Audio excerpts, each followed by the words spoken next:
So a missing structure is a gap. It's a hole. Low value activity. Okay, there you go. So low value activity, I want from this point forward, anytime you're involved in low value activity, I want you to catch yourself and go, and this is, I don't need to be doing this. Did I deserve it? Did I deserve to plant a potato? That's good. So most people spend most of their day in low value activity, guys. The purpose of the business is to produce new money. The way you produce new money is to go out and get new clients. The way you get new clients is to contact and talk to large numbers of people.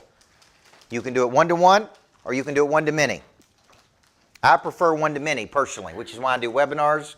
It's why I do speaking engagements, because I can prospect more people at one time. This is very important because you can prospect all day long the wrong people. You can talk to unqualified people all day long. This is why you hear me talk about bluegills versus blue marlins. A bluegill is a small fish. It's a small problem. There's typically a small output associated with that. And typically the people who are operating at a lower level will cause the most problems for your business.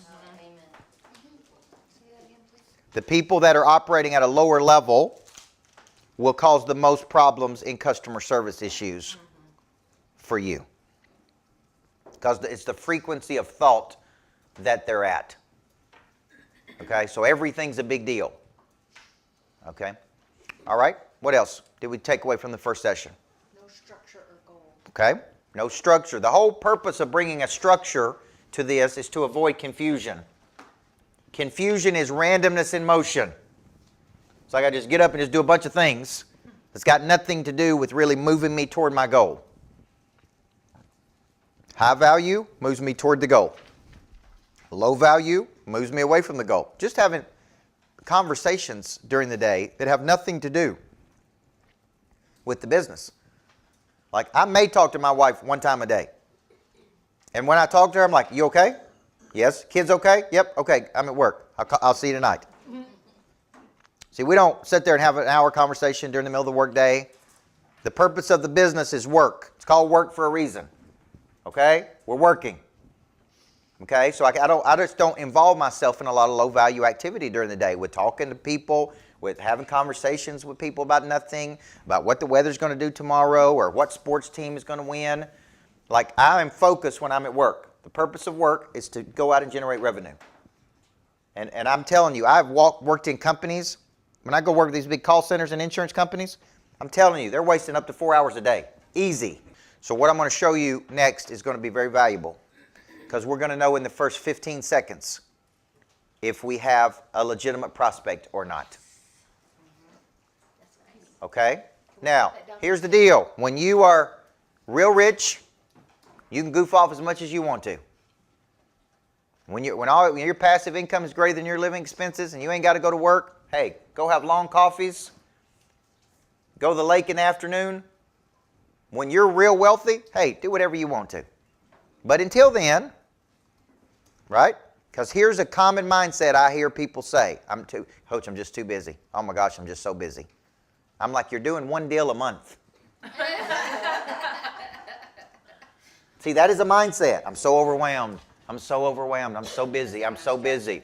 No, you are too busy being fabulous. You are not busy getting clients. Okay? Now, when it comes to the mortgage world, I coach. You heard me talk about Carrie Ann Steer. She's doing $287 million. Now, that woman shows up every week to get coached by me. Every Monday. And she's doing $287 million of volume. So you can't tell me I'm too busy. Because if she can show up for coaching, you can show up for coaching. I have a coach. Okay? I have hour-long coaching sessions. They're typically during the day. They're scheduled into my schedule. I'm not too busy to get coached. Who's your coach? Amazing. A guy named Dave Blanchard right now on Connection. But I get coached by a lot of different people. Okay? Now, so what I'm saying is we just got to get clear on the purpose of the business, and it is to produce new revenue. Okay? Now, at some point after you have connected to people, so here's the cycle. I'm going to initiate a conversation. Initiate means to start. Okay? Phone call, text message, video, Facebook message. I'm going to have an outbound effort to initiate. And this is something most people don't do. Most people don't even do that part. It's like I sit and I wait. Wait on leads, wait on referrals, wait on... See, this violates Newton's law. An object at rest will stay at rest unless acted on by an outside force. An object in motion will stay in motion unless acted on by an outside force. So some people sit and they wait and there's no movement because there's no initiation. So I initiate, hey, I got an idea. Hey, I'd like to present something to you. Hey, I saw this. Would you be open to this? Would you be interested in this? See, I'm initiating. Then I connect. Okay, and I connect by just connecting to people. Where do you live? Oh, I live in Decatur, Alabama. Oh, I don't know exactly where Decatur, Alabama is. What are you trying to do? See, this is a question I ask people in the sales cycle. Find the needs. Yes. So I connected first. I initiated first. Then I connected. I find some common ground and I connect to people. But you do it quickly. I do it quickly. All the small talk. I don't do all that. I may ask one question. Where do you live? Where are you at in the world? So this kid this morning said, I'm in Decatur, Alabama. And I said, oh, okay, I get it. Let me ask you a question. What are your goals this year with your real estate business? Nice. See, I moved right into asking him, what are you trying to do this year? Man, I'm trying to build my team. I'm trying to grow. I'm trying to recruit. I'm trying to expand. See, now I am moving into locating a problem. Money changes hands when problems are solved. I'm not calling you to sell you something. I'm calling you so I can locate your problem to see if I can help you. Now, I already know the answer to that question. I already know I can help you. But I first have to figure out, what are your goals? What are you trying to do? So there's all this fancy stuff salespeople do. I ask one simple question. Suzanne, what are you trying to do? And Suzanne says, I'm trying to build my book of business. I'm trying to do this. How's it going? What if they don't know because they've never thought about it?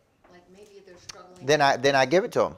Okay, Suzanne, I have found from coaching thousands of people that there's typically 2 or 3 big challenges people have. Now, which of these do you have, Suzanne? See? Money changes hands when problems are solved. That's the whole purpose of selling. I'm paying you to solve a problem for me. What are you trying to do?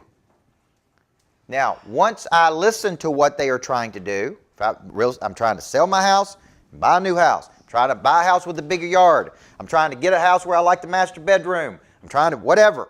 Okay, great. At that point, once I have located a problem or an opportunity, I then move into my explanation of value. And this is based on a belief that people do business with other people who believe the same things they do. Okay? This is where you will know in 15 seconds if you have someone who is interested or not interested. People do business with other people who believe the same things they do.